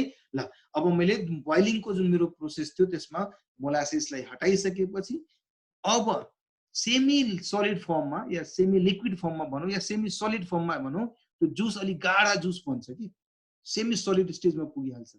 त्यसपछि त्यसमा सल्फरहरू मिसाउँछन्, त्यसलाई व्हाइट बनाउने कोसिस गर्छ। मतलब त्यही प्रोसेसबाट यदि तपाईँ फार्मरहरूले ज्याग्री बनाउँदाखेरि तिनीहरूले पनि त्यही गर्ने हो। सुगर क्यानलाई क्रस गरेर जुस निकाल्ने हो, जुसलाई बोइल गर्ने हो, तर त्यो जुसलाई बोइल गर्छ नर्मल बिना सल्फर हालिकन, त्यसबाट ज्याग्री बन्छ। त्यो ज्याग्री हेर्ने हो भने रेड कलरको या डार्क रेड कलरको हुने गर्छ। जबकि चिनी बनाउने सिमिलर प्रोसेस हो, ठुलो भोल्युममा बनाउँछ तर त्यो व्हाइट कलरको भइहाल्छ। व्हाइट बनाउनको लागि त्यसमा व्हाइटनरहरू हाल्ने हुन्छन्, सल्फरहरू हाल्ने हुन्छ त्यसमा। त्यसरी हालेर त्यसलाई चाहिँ व्हाइट कलरको क्युब्सहरूमा कन्भर्ट गरिरहन्छ। सो त्यसपछि त्यो सल्फर राखेर एउटा सेपमा ल्याएर त्यसपछि सानो सानो सानो सानो टुक्रामा, अब टुक्रा भनेको रिक्वायरमेन्ट अनुसार हो, कुन साइजको राख्ने, कति एमएमको राख्ने हो। तपाईहरुले सुन्नुहुन्छ होला, यो हेर्नुभयो होला, पूजा गर्नको लागि पनि हामी मिश्री युज गर्छौँ। त्यो मिश्री सानो मिश्रीको साइज नर्मल चिनी भन्दा ठुलो हुन्छ भन्ने त्यही प्रोसेसबाट हो। सो कुन साइजमा राख्ने भन्ने हाम्रो डिफरेन्ट मेसिनहरू हुन्छ, छान्ने मेसिनहरू हुन्छ, त्यस अनुसार त्यो साइजेसमा त्यसलाई कन्भर्ट गर्ने काम चाहिँ त्यो अर्को स्टेजमा गएर हुने गर्छ है। अब हेर्नुस् है, यही चिनी बनाउनेमा प्रोसेस 1 जहाँ क्लिनिङको काम भयो, प्रोसेस 2 जहाँ क्रसिङको काम भयो। तर क्रसिङ गर्नको लागि चाहिने र मेटेरियल कसले दियो? क्लिनिङ गर्ने प्रोसेसले दियो। क्लिनिङ गर्ने मानव एउटा डिपार्टमेन्ट छ भने उसले इनपुटको रूपमा सुगर क्यान पायो, र सुगर क्यान पायो, त्यसलाई क्लिन गर्यो र उसको आउटपुट भनेको के हो? त्यो डिपार्टमेन्टको आउटपुट भनेको के हो? Cleaned sugar cane. त्यो क्लिन्ड सुगर क्यान उसले एज अ इनपुट कसलाई दिइरहेछ? सेकेन्ड प्रोसेसलाई, जो कि क्रसिङ प्रोसेस छ। क्रसिङ प्रोसेसलाई हामीले क्लिन्ड सुगर क्यान दियो। Cleaned sugar cane will become input for crushing department और क्रसिङ प्रोसेस। क्रसिङ प्रोसेसले त्यसलाई क्रस गरेर के आउटपुट निकाल्यो? जुस निकाल्यो। Now juice will become input for boiling department. So यसरी तीनवटा स्टेजेसमा यदि भइरहेछ भने फर्स्ट स्टेजको फर्स्ट प्रोसेसको output will become input for next process, and similarly next process को output will become process for input for third process। यसरी multiple स्टेजेसमा multiple प्रोसेसमा यदि प्रोडक्सन हुने काम भइरहेछ भने त्यस्तो डिपार्टमेन्टलाई, त्यस्तो इन्डस्ट्रीलाई बेसिकली कस्ट एसर्टेन कसरी गर्छ होला भन्ने कुरा हामी यो च्याप्टरबाट सिक्न गइरहेछौँ। यस, तपाईहरुले डिपार्टमेन्टल एकाउन्टिङ पढ्नु भएको छ, त्यहाँ पनि एउटा डिपार्टमेन्टको आउटपुट अर्को डिपार्टमेन्टको इनपुट बन्ने गर्छन् है। त्यहाँ चाहिँ हामीले डिपार्टमेन्टल कस्टिङ एकाउन्टिङको पोइन्ट अफ भ्यूले गर्छौँ। हामी यहाँ कस्ट एकाउन्टेन्टको आँखाबाट हेर्ने हो र त्यहाँ कस्टिङ कसरी गर्ने भन्ने कुरा हामी यहाँ सिक्ने। मोरलेस जसले डिपार्टमेन्टल एकाउन्टिङ राम्ररी पढाएको छ त्यसलाई सजिलो हुन्छ अलि बुझ्नको लागि पनि, तर क्याल्कुलेसनको अप्रोचेस, तरिका, मेथोडोलोजी अलि फरक छ है। ल मैले अहिले भनेको कुरालाई नै म बोर्डमा देखाउन कोसिस गर्छु है। मानौ यो मेरो स्टेप प्रोसेस 1 छ, this is process 2, this is process 3 है। सो मैले फर्स्ट प्रोसेसमा रिसोर्सेसहरु राखे। म अब बोर्डतिर नै लग्छु, जस्ट क्यामेरा चेन्ज गरे। ल सो मानौ मैले फर्स्ट प्रोसेसमा र रिसोर्सेसहरु थपे, इन गरे। सो मेरो इनपुट छ फर्स्ट प्रोसेसको लागि इनपुट के इनपुट होला फर्स्ट प्रोसेसमा? If this is process 1, this is process 2 and this is process 3 है। तो के होला इनपुट है? मैले मेटेरियलहरु थपे, मैले लेबर थपे, म ओभरहेड्सहरु थपे, डिफरेन्ट रिसोर्सेसहरु मैले यो प्रोसेसमा राखे अनि प्रोसेसिङ भयो, यसको आउटपुट निस्क्यो। फर्स्ट प्रोसेसको आउटपुट निस्क्यो। यसको output will become input for next process, right? हैन? त्यसमा फर्दर अझै केही, अब यसको output has become input for process 2। अब यो प्रोसेसमा फर्दर मैले अझै मेटेरियल थपे, अरु वर्करहरुले काम गर्यो, अरु ओभरहेड्सहरु खर्च गर्यो अनि यो प्रोसेसबाट सर्टेन आउटपुट जेनेरेट भयो। त्यो output will become again input for third process. यसमा further material, further labour, further ओभरहेड्सहरु पनि थप्यो है। यो थपेपछि लास्टमा गएर यहाँबाट आउटपुट निस्क्यो र लास्टमा निस्केको आउटपुट हेर्ने हो भने फिनिश्ड गुड्स को रूपमा होला र यसलाई हामीले मार्केटमा बेच्न सक्छौं है। सो यसरी मल्टिपल स्टेजेसमा इकोनोमिक रिसोर्सेसहरु युज भइरहेछ। फर्स्ट स्टेजमा फर्स्ट प्रोसेसमा इकोनोमिक रिसोर्सेसहरु मटेरियल लेबर ओभरहेड्सहरु इन्कर गर्यौं, आउटपुट पायौं र त्यो आउटपुट मार्केटेबल छैन, यसलाई मार्केटमा इजिली बेच्न सक्दैनौं, त्यसकारणले यो आउटपुटलाई फर्दर प्रोसेस गर्नको लागि नेक्स्ट प्रोसेसमा ट्रान्सफर गर्दियौं। नेक्स्ट प्रोसेसले त्यो आउटपुटलाई एज ए इनपुट रिसिभ गर्यो, त्यसमा फर्दर केही मटेरियल केही लेबर केही ओभरहेडहरु खर्च गर्यो, अझै इकोनोमिक रिसोर्सेसहरु एड अप गर्यो अनि त्यसपछि त्यो प्रोसेसबाट सर्टेन आउटपुट जेनेरेट गर्यो र त्यो आउटपुट पनि मार्केटमा इजिली सेलेबल रहिनछ। अनि के गर्नु पर्यो, थर्ड प्रोसेसिङको लागि पठाउनु पर्यो। यसरी डिफरेन्ट प्रोसेसेसबाट यदि आउटपुट बन्ने गरेको छ भने त्यस्तो इन्डस्ट्रीमा त्यस्तो फ्याक्ट्रीमा त्यस्तो म्यानुफ्याक्चरिङ कन्सर्नमा हामीले कसरी क्याल्कुलेट गर्ने त, कसरी एसर्टेन गर्ने त कस्ट भन्ने कुरा हामी च्याप्टरमा सिक्छौं। I hope objective and intent is clear to all of us, right? Hey? To take another example, Raymond को कपड़ा को एक्जाम्पल लिऊ है, रेमन्ड को फ्याक्ट्री को एक्जाम्पल लिऊ है। रेमन्ड को फ्याक्ट्रीले चाहिँ कुनै समयसम्म त मात्रै फ्याब्रिक बनाउने गर्थ्यो र फ्याब्रिक बनाउन गर्दाखेरि के हुन्छ, उले चाहिँ फ्याब्रिक बनाएर सिधा मार्केटमा बेच्थ्यो। पछि चाहिँ उले थाहा पायो कि हैन कस्टमरहरुको प्रिफरेन्सेस र कस्टमरहरुको वेटिङ निड्स हुन्छ नि, प्यासेन्स जुन हुन्छ नर्मली कस्टमरहरुमा त्यो घट्दै गइरहेछ। पहिले कुनै समयमा हुन्थ्यो हामीले फ्याब्रिक किन्थ्यौं, टेलर निर गएर टेलर मास्टरलाई मेजरमेन्ट दिएर इभन 1 वीक सम्म वेट गर्थ्यो अनि कपडा आउँथ्यो, त्यसपछि त्यो कपडा लाउने गर्थ्यो। अचेल के भइरहेछ, आज सुबह किसी फ्रेंड ने फोन किया 10-11 बजे, अरे भाई तुमको पता है आज मेरा बर्थडे है, पार्टी दे रहा हूँ, इस होटल में पार्टी दे रहा हूँ। या कोई फोन करके बोलता है आज मेरा एनिवर्सरी है, आज मैं पार्टी दे रहा हूँ, अब लो मुझे पार्टी में जाना है तो मुझे नया कपड़ा चाहिए। पहले जमाने की तरह तो नहीं वेट कर सकते ना 7 दिन, भाई पहले कपड़ा खरीद लेते हैं, जाते हैं दर्जी को देंगे, दर्जी उसको स्टिचिंग करेगा, उस स्टिचिंग करने के बाद उसको हम ट्रायल करेंगे, फिर ठीक होगा, फिर फाइनल ट्रायल होगा। इतना तो इंतजार करने का थोड़ी ना हमारे पास पैसेंस है। हम क्या करेंगे, सीधा जाएंगे, भाई रेडीमेड्स मिलता है तो रेमन्डले यस्ता सियाराम भन्ने कम्पनीहरुले यस्तो कम्पनीहरुले यो कस्टमरको चेन्ज्ड बिहेभियरलाई अन्डरस्ट्यान्ड गर्यो र अन्डरस्ट्यान्ड गरेर उनीहरुले पनि रेडीमेड्स बनाउन सुरु गर्यो। यदि तपाईहरुले पनि रेमन्डको शोरूममा यदि काठमाडौँमा इभन हामी पुतली सडक हाम्रो कोचिङ सेन्टरको अलि अगाडि पनि छ नि, त्यहाँ जानुस् त रेमन्डको फ्याब्रिक पनि पाउँछ तर सँगसँगै रेमन्डको रेडीमेड्सहरु पनि पाइरहेछ। मात्रै यस्तै कसैलाई मानुस बिहेको कपडा स्टिचिङ गराउनु छ, त्यो पुतली सडक हाम्रो बागबजारतिर हाम्रो कोचिङ सेन्टरको बाटो बागबजारतिर गयो भने बाटोमै छ है। टाइम लाउँछ त्यो मास्टरजीले, राइट। सो बिएसए को केसमा त प्राय कस्टमरहरुले चाहिँ अलि टाइम रहन्छ, स्टिचिङ गराउँछ, तर प्राय जस्तो कस्टमरहरुले एकदम रेडीमेड किन्न खोज्छन्। त्यसैले कम्पनीहरुले पनि रेडीमेड्स कपडाहरु बनाउँदाखेरि मल्टिपल साइजेसमा बनाइरहेछ ताकि पातलो मान्छे आउनेलाई पनि फिट होस्, मोटोलाई पनि फिट होस्, ठिक ठिकको बडी भएको मान्छेलाई पनि फिट होस्। त्यो बनाउने कारण भनेको त्यही हो। ए रमेश शाहले हात रेज गरिरहेछ,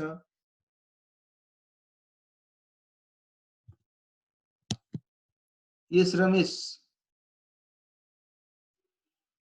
के भन्न खोज्नु भएको त भाइ? यतै मिस्टेकली ह्यान्ड रेज भयो जस्तो छ, फेरि ह्यान्ड रेज गर्यो त रमेशले।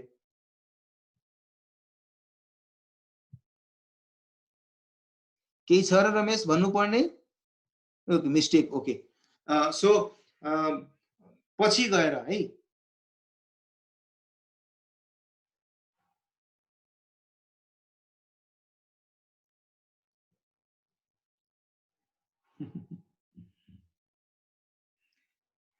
एनएएस को कुरा गर्नु भाइ, administrative cost and selling cost are not included in the purchase cost. Purchase cost है, तपाईले आफै लेखिदिनु भयो परचेज कस्ट, तर हामी के गर्छौं, प्रोडक्सन कस्ट निकाल्छौं, हैन र? एनीवे त्यति डिफिकल्टीतिर नलागौं है, हामी कस्टको कुरा गर्दाखेरि अगेन कस्ट एकाउन्टेन्टको हिसाबले सोच्न सुरु गर्नुपर्छ। म चाहिँ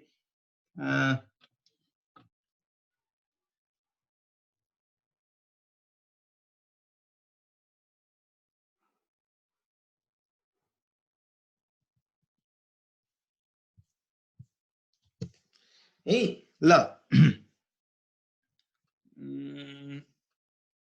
कहाँ NS2 को कुरा ल्याइदिनु मलाई एकाउन्टिङ स्ट्यान्डर्डको कुरा ल्याउने बित्तिकै म आफै फेरि एकाउन्टमा अलि बढी इन्ट्रेस्ट राख्ने मान्छे है म अहिले एकाउन्ट नै पढाउँथेँ केही दिन पहिलासम्म एकाउन्ट कस्ट र फिनान्स तीनटै सब्जेक्ट्समा इन्ट्रेस्ट राख्ने भएको हुनाले यस्तो अरू सब्जेक्टको कुरा आउने बित्तिकै मेरो ध्यान उतै गइहाल्छ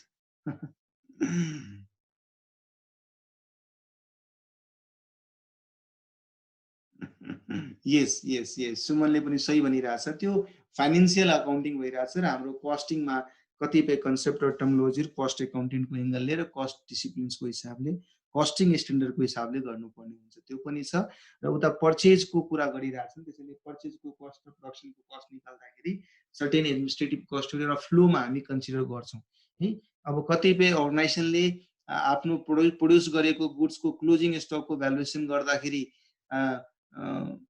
इन्क्लुडिङ एडमिनिस्ट्रेटिभ कस्ट गर्छ एज अ पोलिसी कतिपयले इन्क्लुडिङ एडमिनिस्ट्रेटिभ कस्ट गर्दैन फ्याक्ट्री कस्टमै आफ्नो क्लोजिङ स्टकको भ्यालु गरिरहन्छ है कतिपयले इभेन प्राइम कस्टमै आफ्नो क्लोजिङ स्टकको भ्यालु गरिरहन्छ कतिपयले त इभेन तपाईँ याद होला हामीले मार्जिनल कस्टमा पनि एउटा क्वेसन गरेका थियौँ है सो त्यो क्वेसन अर्गनाइजेसन टु अर्गनाइजेसन पनि एकाउन्टिङ पोलिसिज फरक हुन सक्छ त्यसैले म आफ्नो क्लोजिङ स्टकको भ्यालुएसन कसरी गर्छु भन्ने कुरा मेरो अकाउन्टिङ पोलिसीले डिटर्मिन गर्छ त्यतातिर नजाउँ है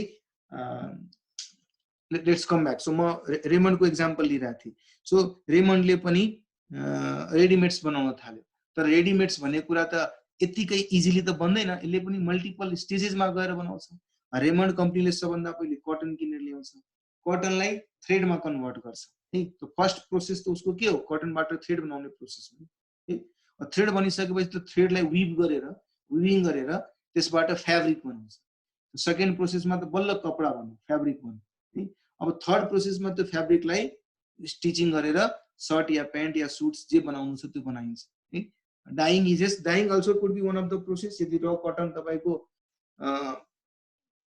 व्हाइट कलरको छ भने डिफ्रेन्ट डिजाइनको कपडाहरू बनाउनु पर्यो भने डिफ्रेन्ट कलरमा लाग्नु पर्यो भने डाइङ गर्नु पर्यो यस सो मल्टिपल स्टेजेसमा गएर त्यो तपाईँले चाहेको आउटपुट पाइरहनु भएको छ त्यस्तो अर्गनाइजेसनमा जहाँ मल्टिपल स्टेजेस पछि आउटपुट बनिरहेछ इन दोज अर्गनाइजेसन्स मैले एउटा सर्ट बनाएँ त्यो सर्टको कस्ट कति छ यो महिनामा मैले 500 पिस सर्ट बनाएँ रेमन्ड कम्पनीले 500 पिस सर्ट स्टिच गर्यो त्यो 500 पिस सर्टको कस्टिङ गर्नु पर्यो मैले हैन पर पिस कस्ट कति पर्यो भन्ने थाहा पाउनु पर्यो भने मैले यतिकै त सर्ट बनाएको छु नि it has passed through 3 process fabric भन्दा पहिला थ्रेडिङ त्यसपछि फ्याब्रिक त्यसपछि स्टिचिङ भएर कपडा तयार भएको छ र त्यस्तो सिचुएसन्समा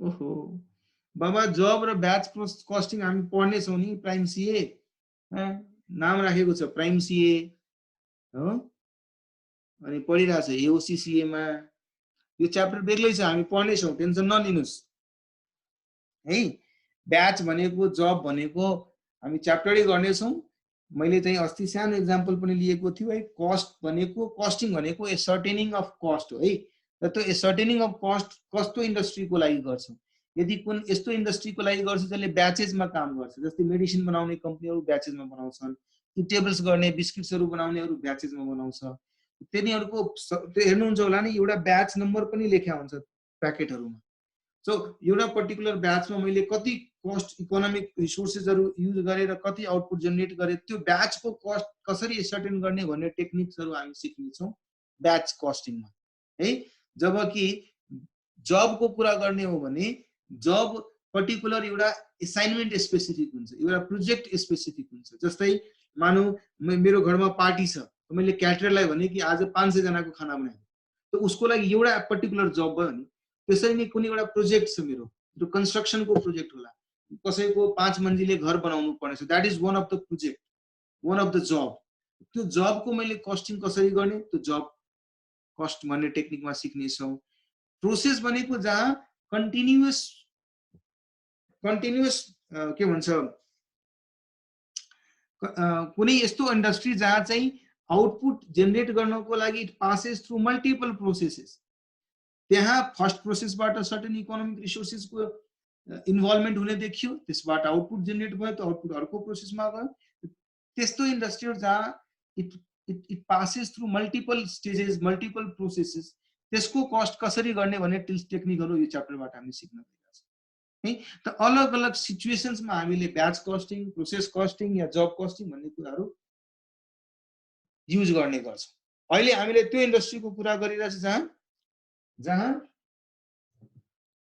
आउटपुट पाउनको लागि पासेस थ्रु मल्टिपल प्रोसेसेस, र हरेक प्रोसेसमा केही न केही आफ्नो इनहेरेन्ट बिहेभियर हुन्छ है। ल यहाँसम्म क्लियर छ नि हो?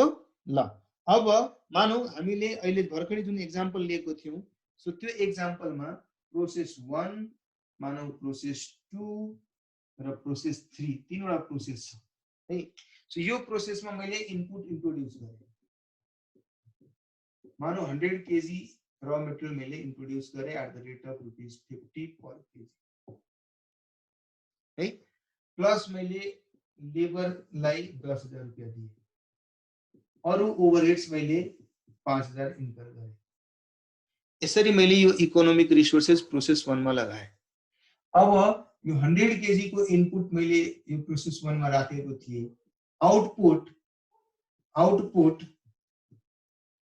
कुनै यस्तो टेक्निकल, यस्तो मेसिनरी, मेकानिकल प्रोसेसहरुमा मैले जति युनिट्स, जति इनपुट इन्ट्रोड्युस गर्छु के same volume of output generate हुन्छ होला? मेसिनमा कहीं न कहीं इनहेरेन्ट केही न केही मेसिनले गर्दाखेरि, मेसिनको प्रोसेसिङले गर्दाखेरि केही न केही आउटपुटमा रिडक्सन हुने भनेको त इनहेरेन्ट बिहेभियर हुन्छ है।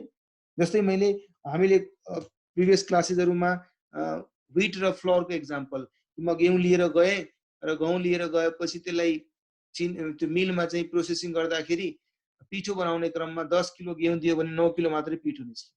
त यसको मतलब 1 किलो त त्यो मिसिन वाला, त्यो मिल वाला मान्छेले त खाइदिएन नि हैन। 10 किलो मैले दिए, उसले 9 किलो दिइरहेछ, 1 किलो उसले राखिहाल्यो होइन। त्यो कहीं न कहीं त्यो मेसिन जहाँ प्रेसर भइरहेछ, जहाँ त्यो आटा पिठो बनिरहेछ, त्यो मेसिनले त्यो 1 किलोको प्रोसेसमा लस गरिदिन्छ, इभ्यापोरेट गरिदिन्छ। त्यो भनेको त्यो पर्टिकुलर प्रोसेसको नर्मल बिहेभियर नै हो कि यति युनिट, यति भोल्युम चाहिँ, यति क्वान्टिटी चाहिँ इनहेरेन्ट लस नै भइहाल्छ है।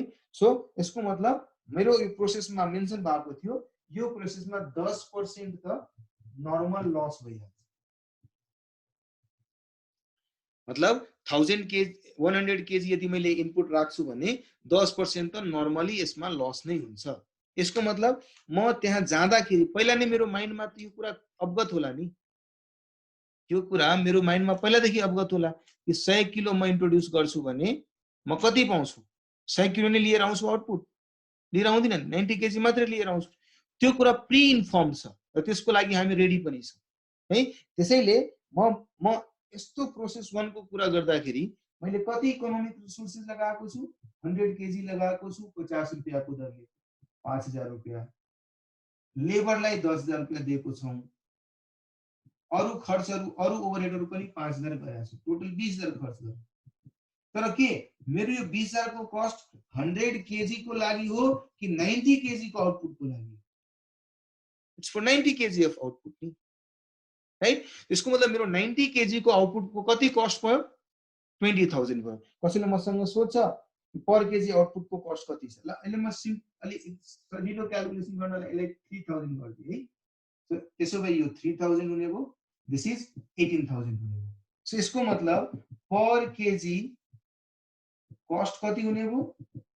18,000 छ भने 90 केजी को छ 18,000 भने पर केजी कस्ट कति हुने भयो? 200 रुपैयाँ। क्लियर छ यहाँसम्म है? ल यदि मेरो प्रोडक्सन प्रोसेसमा मलाई थाहा थियो कि 100 केजी को इनपुटमा 10% नर्मल लस जान्छ र त्यसको आउटपुट एक्सपेक्टेड आउटपुट 90 केजी छ, त्यस सिचुएसनमा हामीले कस्टिङ गर्यौं 90 केजी आउटपुटको कस्ट 18,000 निकाल्यो है। र त्यो जुन 10 किलो जुन प्रोसेसमा लस भयो, त्यो लस भनेको इनभिजिबल लस छ, त्यो हामीले काउन्ट गर्न सकिरा छैनौं, आइडेन्टिफाई गर्न सकिरा छैनौं। तर कतिपय फ्याक्ट्रीहरु, कतिपय प्रोसेसहरुमा यो लस भनेको ड्यामेज नेचरको हुन्छ। जसरी मैले फ्यान बनाउने एउटा कुनै कम्पनी छ, म फ्यान बनाइरा छु, सो मानौ सिलिङ फ्यान बनाइरहेको छु भने 100 युनिट्स सिलिङ फ्यान बनाउन गयो भने 10%, 10 युनिट्स त तपाईँले बनाउँदा मलाई ड्यामेज गरिदिनुहुन्छ, काम गर्दा गर्दा ड्यामेज भइहाल्छ।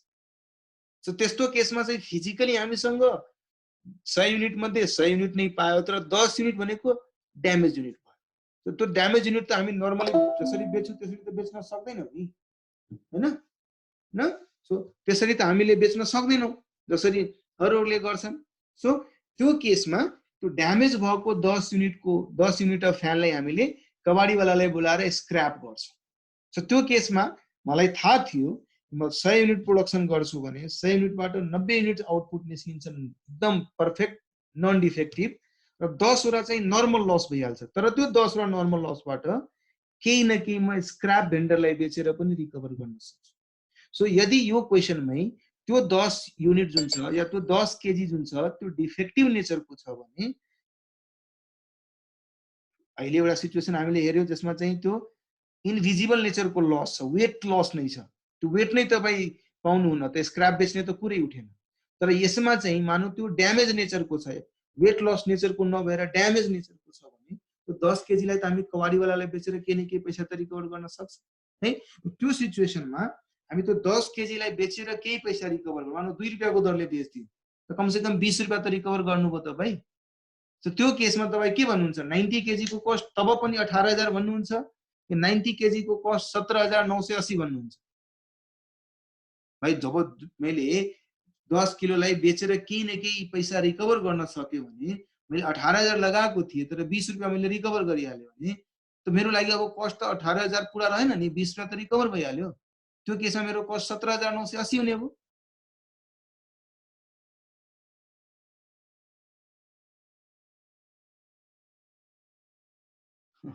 सुमनले भनेको 3 बजेसम्म क्लास गरौँ, तर अर्को क्लास छैन र यसपछिको क्लास 1:30 बजे पछिको क्लास।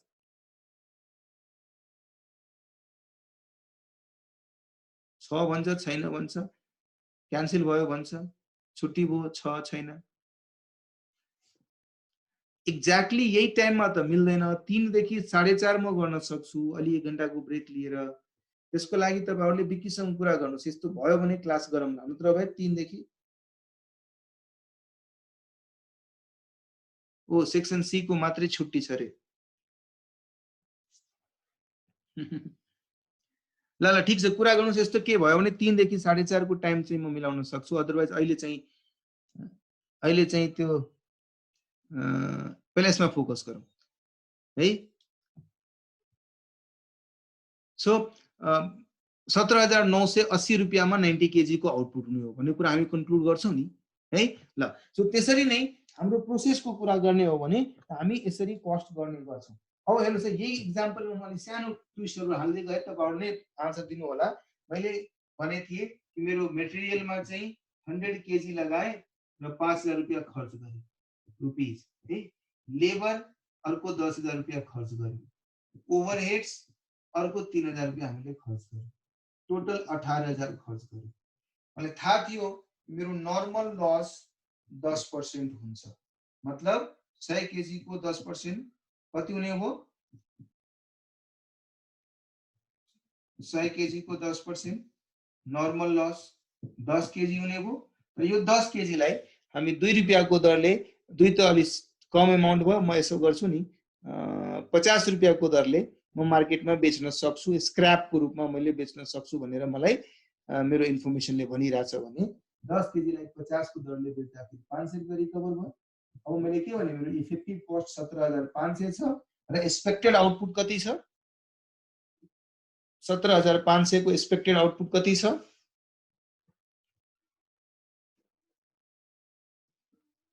17,500 को एक्सपेक्टेड आउटपुट कति छ? 90 केजी छ। 90 केजी है। सो यसको मतलब पर केजी कस्ट कति हुने हो? 17,500 डिवाइडेड बाइ 90 है। कति हुने हो? 194 रुपैयाँ 44 पैसा। Very good. ल अब मानौ यो सिचुएसनमा मेरो एक्सपेक्टेड आउटपुट थियो 90 केजी, तर एक्चुअलमा 90 केजी नभएर 80 केजी मात्रै output आइदियो। We were hoping for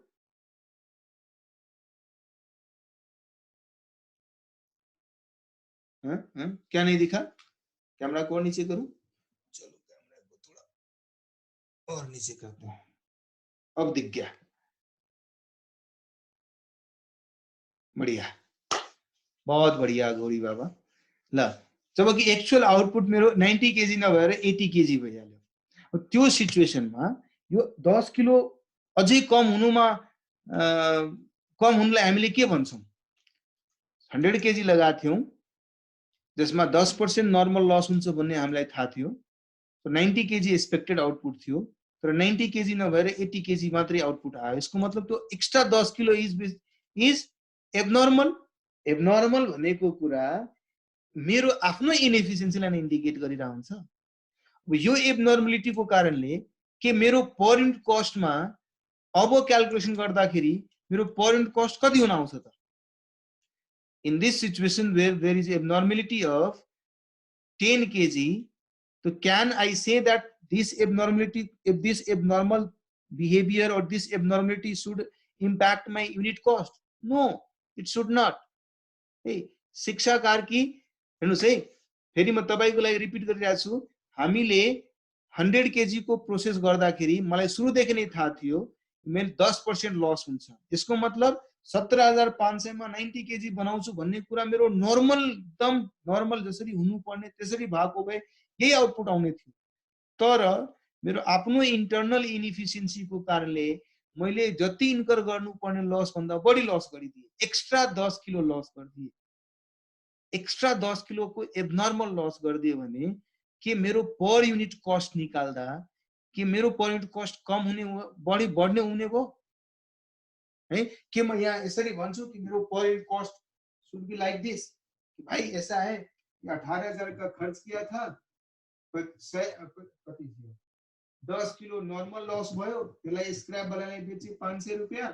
अच्छा एबनर्मल लस पनि भयो, त्यो पनि 10 किलो, त्यसलाई पनि स्क्रैप वालाले बेच्छु 1000, मेरो कस्ट 17,000 र मेरो आउटपुट कति 80 केजी, 90 को ठाउँमा 80 केजी। त्यसरी गरेर यसको मतलब 17,000 डिवाइडेड बाइ 80 गर्नुस् त कति आउँछ अमाउन्ट? 17,000 डिवाइडेड बाइ 80 हुँदा कति आउँछ अमाउन्ट? कति आउँछ? 212।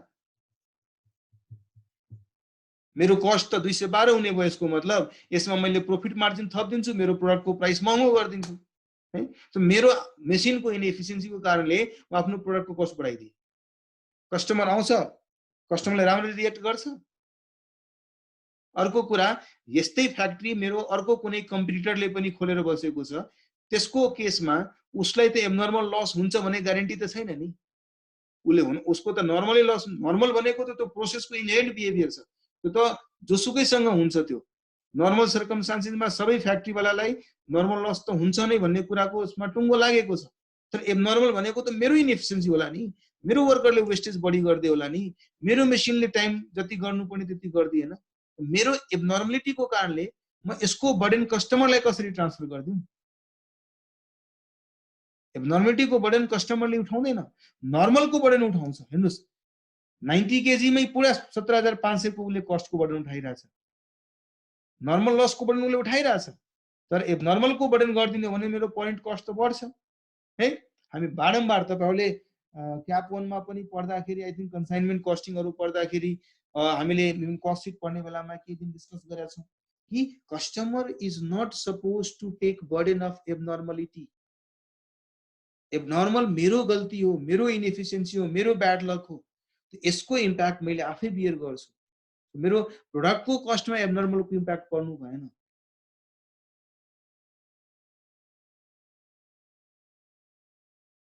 राइट? त्यसैले हामीले क्याल्कुलेसन गर्दाखेरि कस्ट पर युनिट निकाल्दाखेरि जहिले पनि नर्मल भन्ने पार्टलाई मात्रै एक्सक्लुड गरेर देख्छौं, एबनर्मललाई हेर्दैनौं। त्यसरी म प्रोडक्टको कस्ट निकालिसकेपछि अनि मेरो एक्चुअल आउटपुट 80 केजी थियो, 80 केजी को रिलेभेन्ट कस्ट यति हुने भयो, बाँकी 10 किलो जुन एबनर्मल लस छ त्यसको अमाउन्ट मैले आफैले बियर गर्नुपर्छ।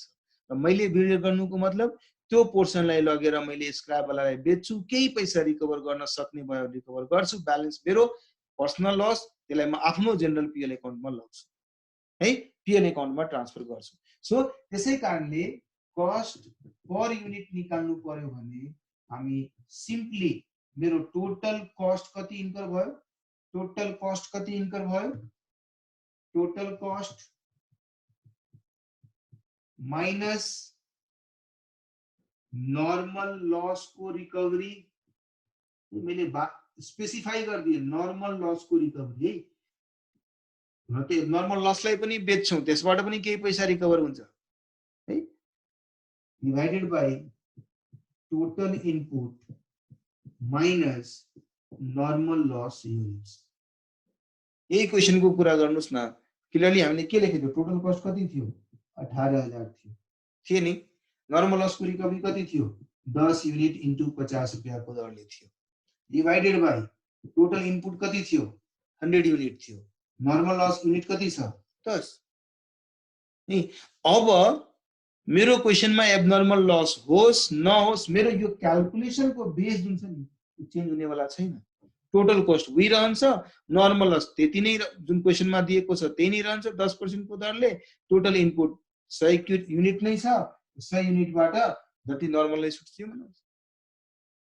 सो जस्तै नर्मल लस पनि स्क्रैप सेल गर्दा बाँकीको पैसा नर्मल कस्ट माइनस स्क्रैप आको, अरे भाइ नर्मल लसलाई स्क्रैप गर्दा कति पैसा आउँछ भन्ने कुरा तपाईले अलरेडी यहाँ कन्सिडर गरेको हुनाले त्यसलाई त्यतिकै भ्यालुमा बेच्नुहुन्छ भने त्यसमा प्रॉफिट लसको त कुरै आउँदैन। मैले टोटल कस्टबाट यति पैसा नर्मल लस बेचेर निकाल्छु भने छुट्याइदिए नि, त्यही पैसामा बेच्यो भने मेरो त छुट्याएको कस्ट र त्यतिकै बेचेको एमाउन्टमा प्रॉफिट लस आउने त कुरै भएन। ए प्राइम सीए हामीले क्वेशन गर्दा कि अझै तपाईको क्वेशनलाई एक्सप्लेन गर्नेछु। जब मैले मेरो टोटल कस्टबाट यति कस्ट त्यो आइटमको लागि जसलाई म स्क्रैप गर्छु भनेर छुट्याएको छु त्यसलाई त्यही भ्यालुमा बेच्छु भने कहाँबाट प्रॉफिट लस हुने है। सो सिचुएसन नर्मल लसको होस् सँगसँगै एबनर्मल लसको पनि होस्, या कहिलेकाहीँ जति हुनुपर्ने लस त्योभन्दा कम लस पनि भएको हुन सक्छ, एबनर्मल गेनको सिचुएसन पनि आउन सक्छ। यही क्वेशनमा 90 केजी को एक्सपेक्टेड आउटपुट थियो तर 95 केजी आउटपुट आइहाल्यो, मतलब सुपर एफिसिएन्ट भइहाल्यो। म सबैले नर्मली 10 किलो नुकसान गर्छ, म त 10 किलो पनि नुकसान हुन दिएन, 5 किलो मात्रै नुकसान गरेर मैले आउटपुट जेनेरेट गरेँ। त्यस्तो सर्कमस्टान्सेस यदि छ भने त्यो 5 किलो को मैले एबनर्मल गेन गरेको छु, त्यो एबनर्मल लस को बर्डन त मैले उठाउने, गेन को बर्डन कस्टमरलाई पास अन गर्दिने, हैं त्यो पनि त गर्न मिल्दैन। लस हुँदा मेरो हुन्थ्यो भने एबनर्मल गेन भए पनि मेरो। सो एबनर्मल गेन को सिचुएसन हुँदा हुँदै पनि हाम्रो calculation for cost for per unit would remain the same है। सो हामीले कस्ट पर युनिट निकाल्नु पर्यो भने एक्ज्याक्टली यसरी निकाल्छौं। यसरी नै प्रोसेस 1 को कस्टिङ गरेर कस्ट निकाल्यौ, कति युनिट त्यसले तयार गर्यो जुन प्रोसेस 2 लाई ट्रान्सफर गर्यो, यो रेटले प्रोसेस 2 मा त्यति अमाउन्ट ट्रान्सफर गर्दिने, त्यति युनिट ट्रान्सफर गर्दिने। त्यस प्रोसेसले फेरि आफ्नो कस्ट एकुमुलेट गर्छ, त्यो प्रोसेसमा आफ्नो फेरि इन्टरनल लस को कुराहरु होला, त्यसलाई एडजस्ट गरेर त्यसले आफ्नो कस्ट पर युनिट निकाल्छ।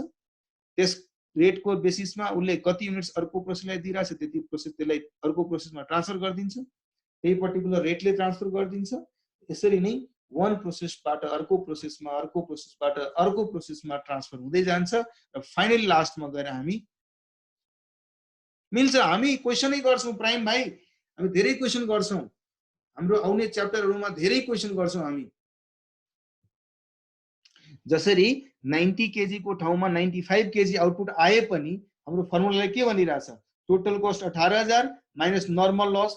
भाइ नर्मल लस त मेरो 10 युनिट हुन्छ भने त म पहिलादेखि एस्टिमेट गरेर राखेको छु, त्यो 10 युनिट को 50 रुपैयाँ को दरले 500 रुपैयाँ, नर्मल लस 10 युनिट हुन्छ 100 बाट, त्यो हामीले माइनस गर्यो। क्याल्कुलेसन यो भन्दा बाहेक केही चेन्जेस हुनु छैन। तर भयो के, मैले यो रेट निकाले, मानौ यो रेट आयो y, एक्स त म मान्नै गर्दिन, मात्रै 1 जनवरी को दिन, फर्स्ट पैसाको दिन माने थिए, त्यसपछि म मान्नै छोड्दिए है।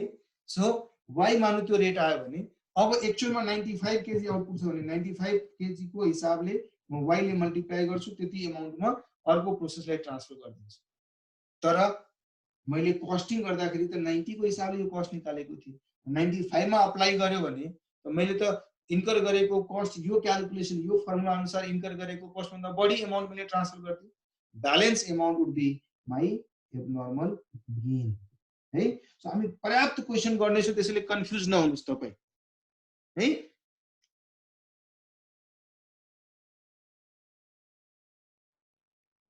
यस, आफूले एस्टिमेट गरेको या त्यो प्रोसेसको इनहेरेन्ट बिहेभियर अनुसार हुने जुन लस छ त्यो लस भन्दा पनि कम लस भयो भने त्यो डिफरेन्शियललाई हामी एबनर्मल गेन भन्छौँ।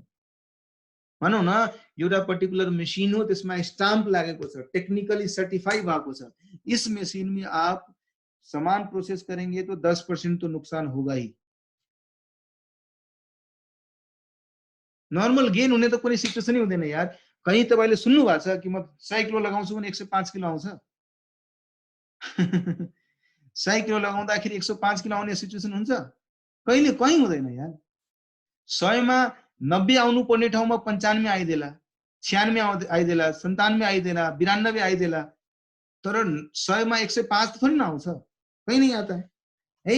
सो सोचेको भन्दा बढी हुने सवालै उठ्दैन, सोचेको भन्दा कम हुन सक्ला, तर जति मैले इनपुट लगाएको त्यो भन्दा धेरै नै बढी चाहिँ हुन सक्दैन हैन।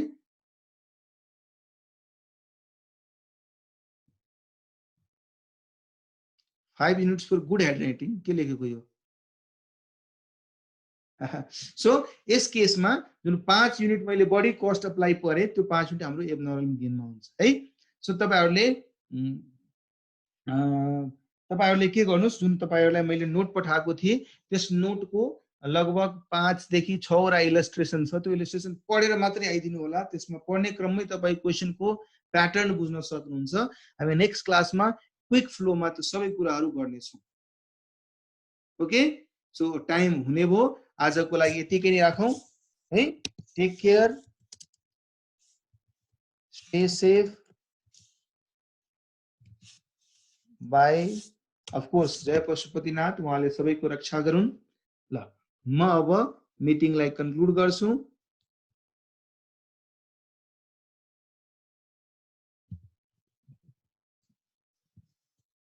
Bye bye everyone, take care, stay safe, thank you so much, bye.